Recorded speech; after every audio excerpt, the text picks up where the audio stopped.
Hello বন্ধুরা, আমি পারমিতা আবারও চলে এসেছি তোমাদের জন্য একটা টেস্টি রেসিপি নিয়ে। আজ আমি তোমাদের সাথে টক ঝাল মিষ্টি একটি রেসিপি শেয়ার করব। আজ আমি তোমাদের সাথে কুল মাখার রেসিপি শেয়ার করব। আমি এখানে 8 থেকে 10টি সবুজ কুল নিয়েছি। কুলগুলোকে খুব ভালো করে আমি ধুয়ে নিচ্ছি। তোমরা চাইলে লাল লাল টোপা কুল দিয়েও এই রেসিপিটি তৈরি করতে পারো। লাল আর সবুজ দু রকমের কুল দিয়েই কিন্তু কুল মাখা তৈরি করে খেতে খুব ভালো লাগে। কুলটা পরিষ্কার করে নেয়ার পর নোড়ার সাহায্যে কুলগুলোকে আমি একটু থেতো করে নেব আর ভেতরের দানাটাকে আমি বাদ দিয়ে দেব।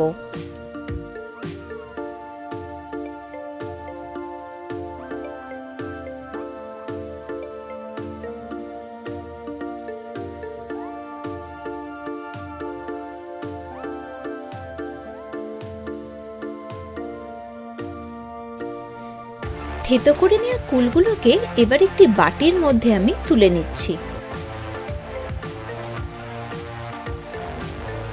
বেশ কিছুটা ধনেপাতাকে পরিষ্কার করে ধুয়ে নিয়েছি, গোড়ার দিকটা আমি ফেলে দিচ্ছি। এবার এই ধনেপাতা আর একটি কাঁচা লঙ্কাকে আমি একসাথে থেতো করে নেব। আপনারা চাইলে এগুলির একটি পেস্টও বানিয়ে নিতে পারেন।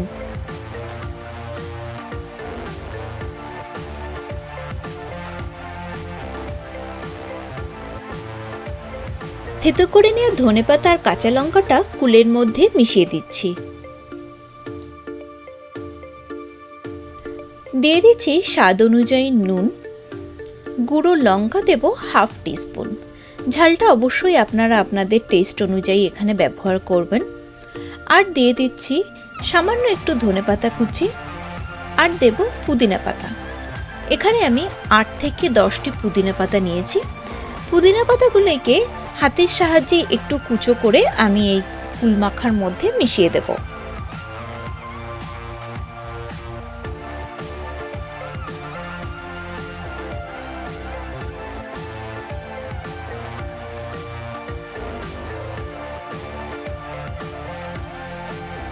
একটি লেবু নিয়ে ছুরির সাহায্যে আমি কেটে নিলাম। এই কুল মাখার মধ্যে আমি 1 টেবিলস্পুন লেবুর রস দিয়ে দিচ্ছি।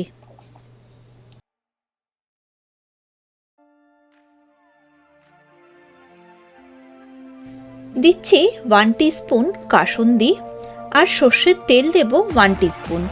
এবার আমি কুল মাখাটাকে খুব ভালো করে মেখে নেব।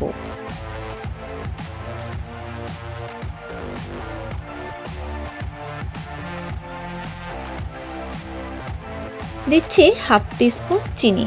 চিনিটাকেও আমি খুব ভালো করে মিশিয়ে নিচ্ছি।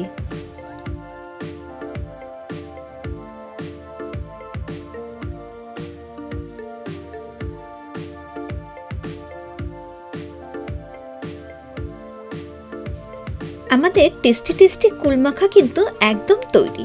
এবার শুধু খাওয়ার অপেক্ষা। তাহলে আর দেরি কিসের, চলুন আপনারাও বানিয়ে ফেলুন। খুব ইজি একটি সিম্পল রেসিপি। সবার কাছে অনুরোধ রইল আমার চ্যানেলটিকে সাবস্ক্রাইব করে রাখার জন্য।